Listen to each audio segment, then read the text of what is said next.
যারাই আলেমদের হাত ভাঙতে চাইল, আবার আল্লাহ তাদের বিরুদ্ধে বাংলাদেশে জুতার মিছিল করালো। যারাই মুসলমানদের সঙ্গে অপমান লাঞ্ছনার কোন কারণ সিস্টেম চালু করার চেষ্টা করেছে, আবার আল্লাহ তাদেরকে ডান্ডা মেরে ঠান্ডা করে দিয়েছে। আজও যারা করে যাচ্ছ কর, আমরা বাধা দেব না, আমাদের কোন লাভ ক্ষতি সেখানে নাই। যার দুনিয়া তার গোলাম আমরা সেই দেখবে তোমারে। কথা বলেন, কথা ঠিক না?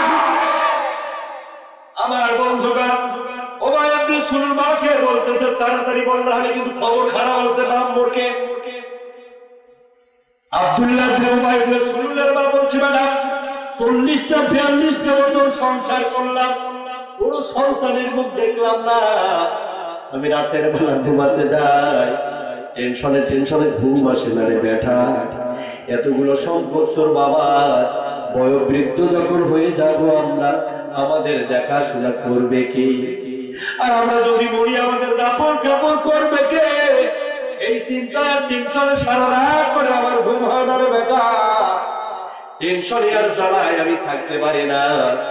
হঠাৎ করে মাথার মধ্যে একটা বুদ্ধি চলে আসলো আমার। পৃথিবীর জমিনে তো মানুষের সন্তান হয় দুইটা সিস্টেমে, একটা হলো বৈধ, আর একটা প্রশ্ন করছে কি, একটা হলো বৈধ আর একটা হলো। যেহেতু বৈধ সিস্টেমে কোনো সন্তান নাই, এখন অবৈধ ছাড়া কোনো উপায় নাই। কথা বল ঠিক না? যাদের সন্তান হয় না, ওরাই আমেরিকা, ব্রিটেন, চায়না, ভারতে গিয়া বেবি টেক্সের মাধ্যমে বীজ প্রদান করে বাচ্চা নেয়। ভুল বললাম? বলছি গরু ছাগলের যেমন বীজ দিয়ে বাচ্চা নেওয়া হয়, ওই সিস্টেম আর বিজ্ঞান চালু করে দিয়েছে। নবীদের বক্তব্য হলো বিজ্ঞানের চর্চা যত বাড়বে তত বেশি ইসলাম বুঝতে সুবিধা হবে। তোরা যাদের সন্তান হবে না ওই সিস্টেমে সন্তান নিবা, আর পৃথিবীর জমিন যারো সন্তান দিয়ে ভরে দিবা। পরিষ্কার জিনিসটা কি বুঝতে পারেন না? ওবাই ইবনে সুলুলের মা বলছে, বাধা যেহেতু বৈধ সিস্টেমে কোন সন্তানই আমার হলো না, আমার মাথার মধ্যে এখন ঘুটুর ঘুটুর শুধু করে কিভাবে একটা সন্তান নেওয়া যায়। তাছাড়া আর ভালো লাগে না রে বেটা, আমি আর তোকে মিথ্যা বলে সান্ত্বনা দিতে চাই না। যখন সন্তান হলো না, তোর বাপের একটা উটে রাখাল ছিল মদিনার মাটিতে, মদিনায় রাখালগিরি করতো, আমাদের বাড়িতে থাকতো, আমাদের মেষ ঘোড়া দুম্বা গুলো দেখাশোনা করতো। আর ওই ছেলেটা একদিন আমার খাস কামরার মধ্যে প্রবেশ করেছে, আর ওই সুযোগে আমি তারে টেনে ধরলাম।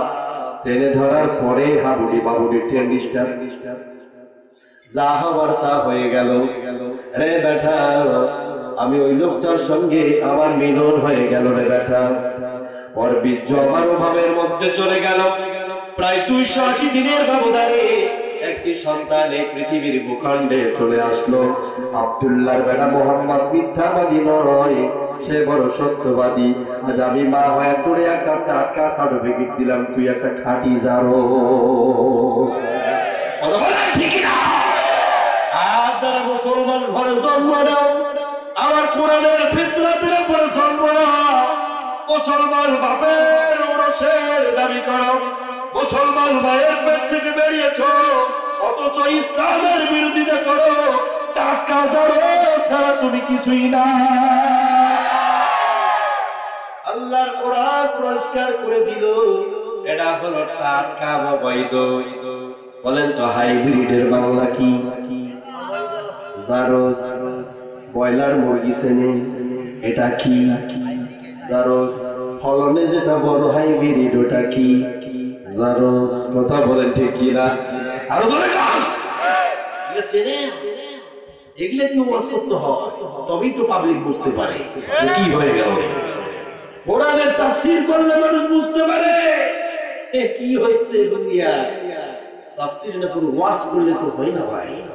এগুলো হচ্ছে তাফসীরের ভিতরে খুঁজে পাওয়া যায়, ঠিক না? তাহলে জারজ কারা, এবার তাদেরকে একটু বাসি বার করি। যদি বাসি বার না করি তাহলে এখন রক্ত পরীক্ষা করা লাগে ডাক্তারের কাছে, ঠিক না? যারা ইসলামের বিরোধিতা করবে মুসলমান হওয়ার পর, আপনার যদি বিশ্বাস না হয় যে ওটা জারজ নয়, যদি আপনার বিশ্বাস না হয়, কোরআনের আয়াতটা যদি আপনার বিশ্বাস না হয়, তাহলে আপনি অবশ্যই এমবিবিএস ডাক্তারের কাছে রক্ত পরীক্ষা করাইবেন, দেখবেন ঠিকই হয়ে গেছে। আল্লাহ কসম করে বললাম, কারণ আল্লাহর কোরআনে কোনো মিথ্যা কথা নেই। ঠিক না? আল্লাহ কোনো মিথ্যা বলে? আলিকাল কিতাবু লা রাইবা ফীহি, এই কিতাবের মধ্যে কি কোনো সন্দেহ আছে? আছে। যারা বিশ্বাস করে কোরআনকে, তোমার নাম বল্টু হতে পারে, নামটু হতে পারে, শেলটু হতে পারে, কিন্তু তোমার আর একটা নাম আমার আল্লাহ দিয়ে দিলে, হুদাল লিল মুত্তাকিন। তুমি যদি বিশ্বাস করতে পারো তুমি আজ থেকে মুত্তাকি। কথা বলে না কেন? যদি বিশ্বাস করতে না পারো তোমার মতো জালেম আর নাই। আর যদি মুত্তাকি হয়ে গেছো, এখানেও দেখবে মুত্তাকির গুণ আছে। মুত্তাকির প্রথম গুণটাই হলো কোরআনকে বিশ্বাস করা। কি করা? দ্বিতীয় গুণ হলো আল্লাযীনা ইউমিনুনা বিল গায়বি। দ্বিতীয় যে গুণটা সেটা হলো গায়েবকে বিশ্বাস করা লাগবে। কথা বলেন ঠিক কিনা? গায়েব কি আপনারা বোঝেন? যে জিনিসটা দেখা যায় না ওটাই হলো গায়েব। কথা বলেন ঠিক কিনা? যে বলে কি আল্লাহকে দেখছেন, বিশ্বাস হয় কি না? আপনার দাদার দাদা দেখছে, আপনার দাদার দুলা ভাই দেখছে, তার দুলা ভাই দেখছে, তাহলে বিশ্বাস আছে না নাই? বিল গায়ব, আল্লাহর ফেরেশতা আছে কোনদিন দেখছেন? বিশ্বাস হয় কি না? কিয়ামত আছে না নাই? কোনদিন দেখছেন? বিশ্বাস হয় কি না? পরকালের মাঠ আছে না নাই? দেখছেন কোনদিনও? বিশ্বাস হয় কি না? কোন রাজ্যে আছে সবাই বলি, আসলে এটা কোন জায়গায়, ভারতে না বাংলাদেশে? দেখছেন কেউ? কথা বলে না কেন? বিশ্বাস হয়? যদি হয় তাহলে আপনি এবার মুত্তাকির দ্বিতীয় গুণ অর্জন করেছে। তৃতীয় গুণটা হলো কি? নামাজের। বিল গায়বি ওয়া ইউকিমুনাস সালাতা। আল্লাহ আবার বলতেছে 3 নম্বর গুণ হলো মুত্তাকি অবশ্যই সালাত আদায় করবে। আর মুত্তাকি 3 নম্বর গুণটা হলো নামাজ আদায় করবে। 4 নম্বর গুণটা হলো ওয়া মিম্মা রাযাকনাহুম ইউনফিকুন। নিজের রিজিক থেকে ইসলামের জন্য সে ব্যয় করবে। তাহলে এবার চলেন ওই জায়গায় আমরা চলে যাই। শুধু মুত্তাকিকে পরিচয় করে দিলাম এখানে, বুঝতে পারছেন? আর ওইদিকে প্রমাণিত এবার করে দেবো ওটা খাঁটি জারস নাকি নকল জারস। এবার ওখানে যাই চলেন। আবার আল্লাহ পাক বলেন উতুল্লিম বা'দা যালিকা জানিন। এই উতুলের ব্যাখ্যা কারা কারা পড়ছেন হাত তুলেন তো দেখি। একটাও নেই। এই জন্য তো এই অবস্থা। পুতুলের ব্যাখ্যা রয়েছে। পুতুলের 1 নম্বর ব্যাখ্যা হলো সেটা হবে সুঠাম দেহের মানুষ।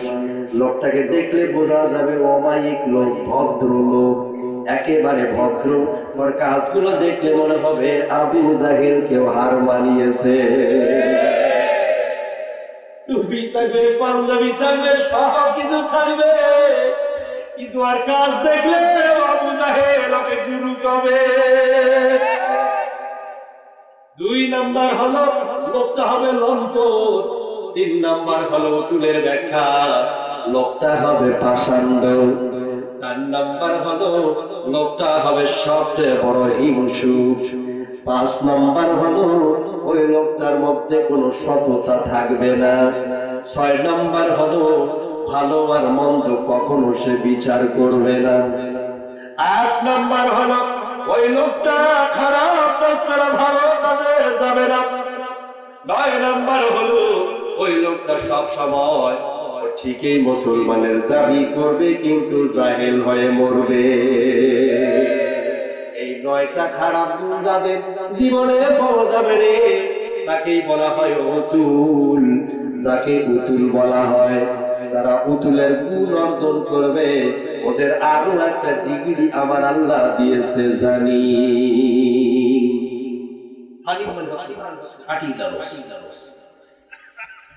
অসুবিধা হলো বুঝতে? অসুবিধা হয়েছে? তাহলে খাঁটি জারজ কাকে বলা হয়? এই 9টা পয়েন্ট যার জীবনে খুঁজে পাওয়া যায়, খাঁটি ছাড়া সে নকল নয়। বুঝে গেল? আজকে আর বাড়াতে চাচ্ছি না, আমার আলোচনা এখানেই সমাপ্তি করে দিলাম। হ্যাঁ, আরো 3 ঘন্টার আলোচনা আছে। এটারই সাথে 3টা ঘন্টা হলে আলোচনাটা করা সম্ভব। দেশের সময়টা হলো না, আসলে বেশি সময় লং টাইম নিয়ে আলোচনা করা সম্ভব না, ঠিক না? কোনো মাঠে 2-3 দিন থাকলে পরে বিভিন্ন বিষয়ের উপরে পরিষ্কার ভাবে আলোচনা করলে মানুষ অন্তত বুঝতে পারে। এরপরে যে আলোচনা এলাকায় কোথাও যদি আসি, মনে করে দেবে এই জারজের জানাজা করা জায়েজ আছে কিনা। মনে রাখবে, মুনাফিকের জানাজা করা মুমিনদের জন্য হারাম করা হয়েছে। কি করা হয়েছে? হারাম করা হয়েছে। সেটা কোথায় আছে? সূরা তাওবার 80 নম্বর আয়াতে স্পষ্ট আছে। কথা বলেন ঠিক না? এই আলোচনাটা চলতে চলতে চলে যাবে সূরা তাওবার 80 নম্বর আয়াতে, ওখানে গিয়ে ব্রেক হবে। ওখান থেকে আরো কিছু আনুষঙ্গিক বিষয় আছে, সেগুলো বললে পরে অন্তত মুনাফিক আমাদের সমাজ থেকে ওয়াদা করে মুমিন হতে বাধ্য হবে। কথা বলেন কথা ঠিক কি না? যাই হোক, আজকের এই অসমাপ্ত আলোচনাকে এখানেই সমাপ্তি করে দিলাম। ওয়াখিরু দাওয়ানা আলহামদুলিল্লাহি রাব্বিল আলামিন।